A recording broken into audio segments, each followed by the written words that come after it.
वज़ीर-ए-आज़म इमरान खान गैर मुल्की टीवी को इंटरव्यू दे रहे हैं। From June, when people were thinking that this could be a nightmare scenario for Pakistan, to now where the number of infections seems to be falling down. What happened in between, Mr. Prime Minister? In Pakistan, we made probably the best decision, very difficult decision. We decided not to have this sort of lockdown that was in Europe or that was in Wuhan in China.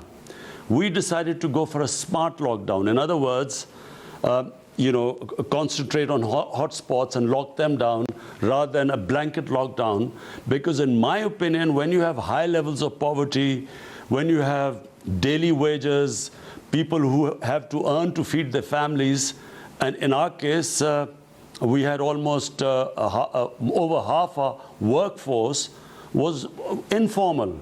I see your point. So if we put a lockdown on these people, there was more chance of people starving to death. We're still talking about domestic issues here, Mr. Prime Minister. I would like to talk about the freedom of speech, which is under attack in your country. I still remember when you said repeatedly in the past, there is absolutely no way that media freedom or freedom of speech would be curtailed under my watch. It's now being curtailed under your watch, Mr. Prime Minister.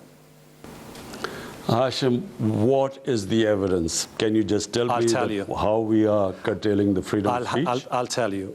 International human rights organizations, as well as local organizations, are talking about a trend where journalists, activists, critics have been intimidated, silenced, kidnapped, to the point where they are saying that Pakistan has one of the worst records in the world for enforced disappearances. In my 2 years in power, tell me how many journalists have been kidnapped in Pakistan? People are talking about cases of people intimidated. Hashim, let me answer this. Let me answer. If all I want any independent institution to just in these 2 years in Pakistan do an assessment of freedom of speech as in the papers or as on media, I can tell you that in my country's history, no government has taken such criticism. Criticism I don't mind, but blatant propaganda against a government like it has happened against us. So do you think these accusations are politically motivated? Hashim, let me explain. I spent, almost 20 years of my life in England. We would have claimed millions of dollars of damages. Unfortunately, it's us, the government and the ministers, who feel unprotected. It's not the media.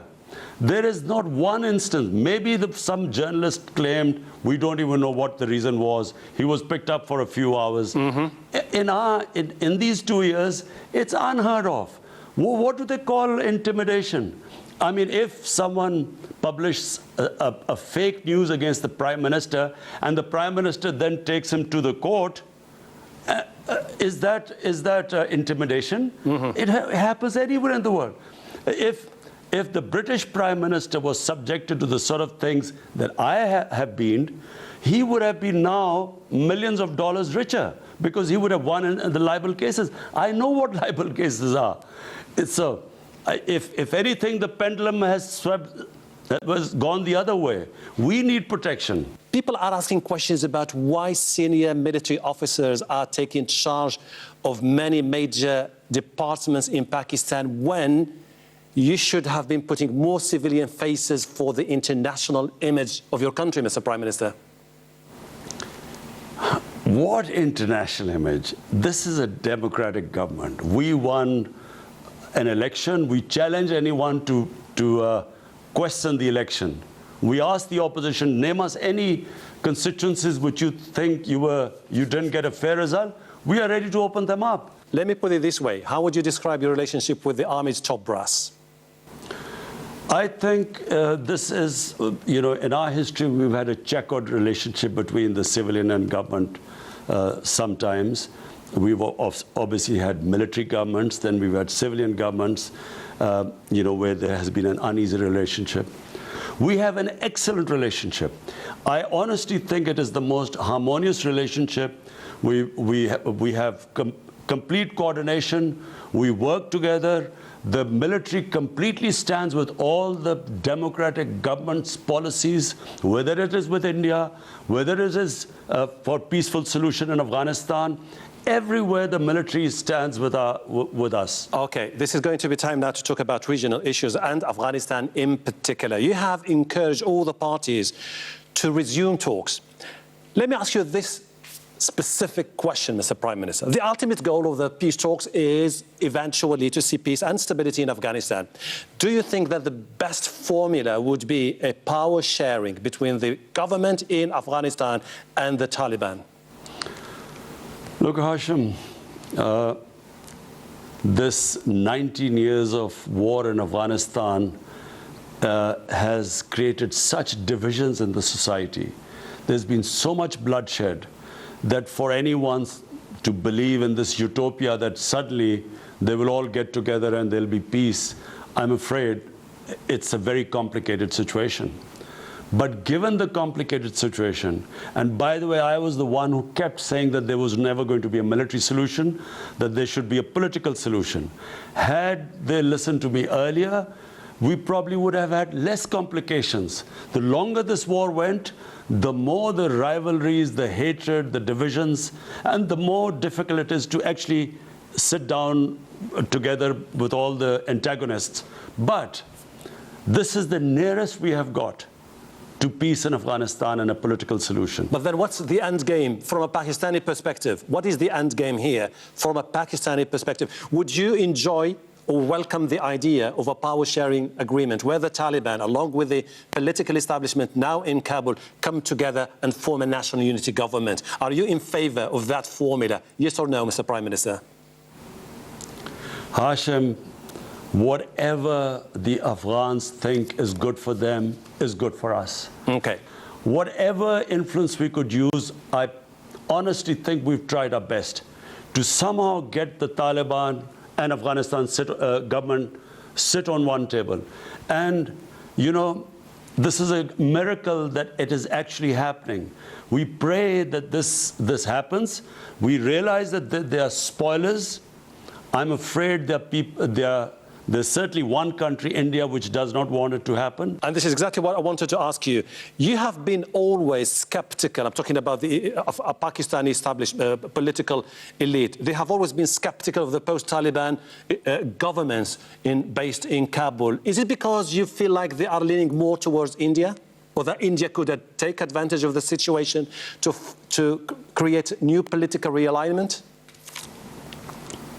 Well, look, if you were Pakistan, you have a neighbor 7 times bigger than you, and then it starts meddling in the affair of a government which it has no boundaries with.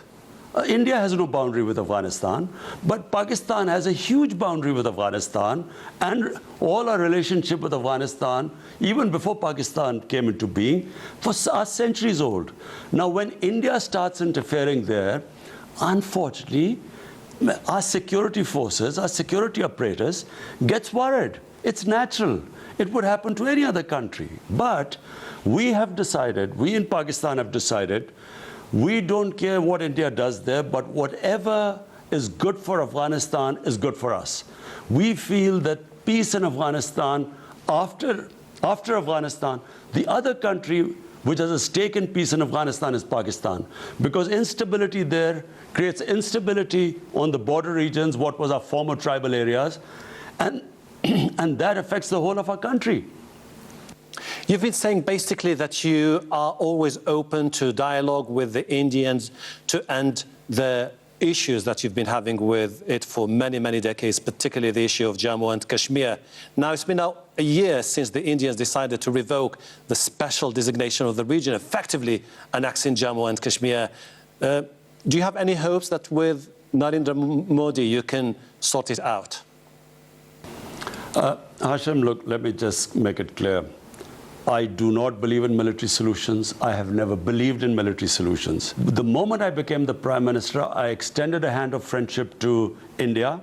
But the tragedy of India, Hashim, is India is being ruled by an extremist. It's an extremist government. It is a Hindu supremacist government inspired by the ideology is inspired by the Nazis. And what I'm saying, the Nazi Germany, what I'm saying, all you have to do is look at the history of RSS, which basically is ruling India now. It was an extremist organization. RSS thrice was outlawed in India as a terrorist organization.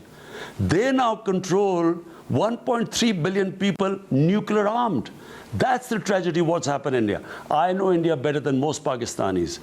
It's not just that our neighbors, we are threatened. It's not what they're doing in Kashmir. Hashim, it's for people in India. The sensible, the normal people in India. It's a tragedy for them what is happening there.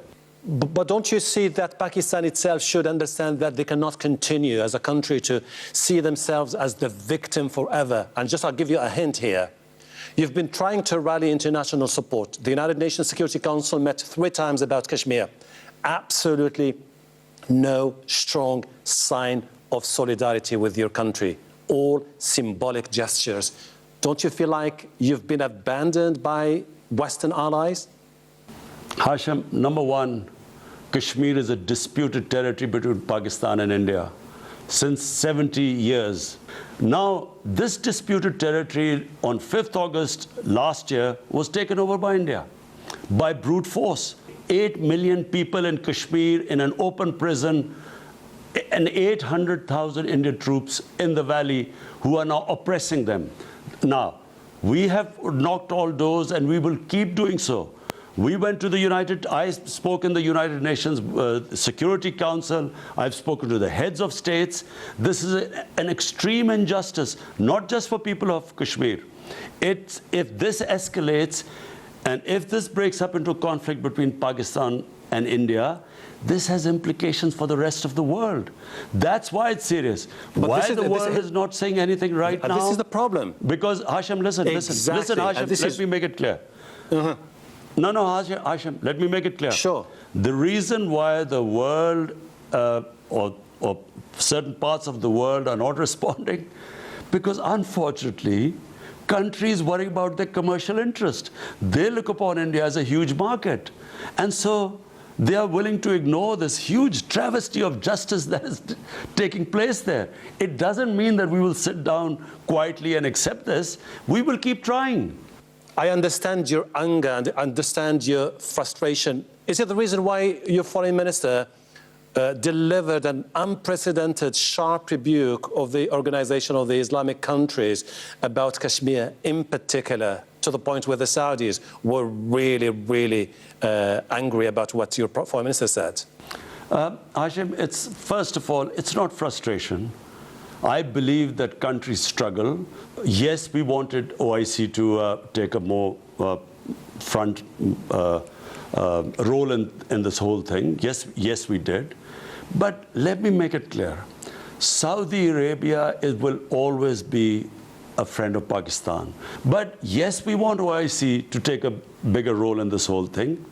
You've been definitely following the news recently, and you've seen the declaration of normalization of ties between the United Arab Emirates and Israel, which the Americans said is a breakthrough in the region, and they're looking forward to see many Arab and Muslim nations follow through. What's your take as Prime Minister of Pakistan? Any one-sided settlement which is going to be imposed on the Palestinians is not going to work, because the issue will never get resolved. And, you know, Israel is in a very strong position right now, probably the strongest it's ever been. It's backed by the United States.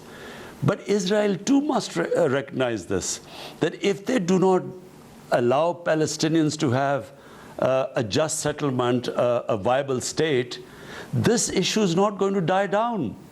Even if some countries recognize Israel, it's not going to die down.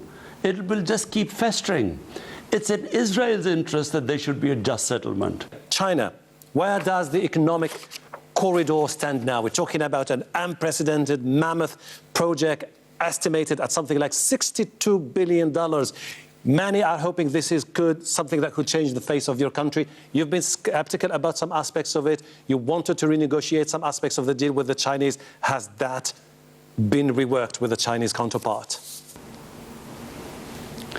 I don't know whether you come up with these ideas about not being happy or trying to renegotiate. We have, China. You said that yourself You said that yourself when you were campaigning 2 years ago about the economic corridor and that you want. Not true. Not true. This is not true. Look, our relationship with China is better than ever before. For us, the way we look at it from Pakistan, our future, economic future, is now linked to China. China is growing at a faster pace than probably any other country. And Pakistan, can really benefit from the way China has developed, the way it has lifted people out of poverty. When you say China is our future, are you hinting that you are resetting ties with the United States of America, which has been your ally in the 80s and the 90s, and which has always been critical of the deal with China, saying that it could just put you in a debt trap? Why does it have to be either or? Pakistan doesn't have to be any camp. Every country looks to its own interests. What is best for people of Pakistan? Why can't we have good relationship with everyone? We probably have the best relationship with the United States right now because we are partners in peace in Afghanistan. We did not have such a good relationship a few years back.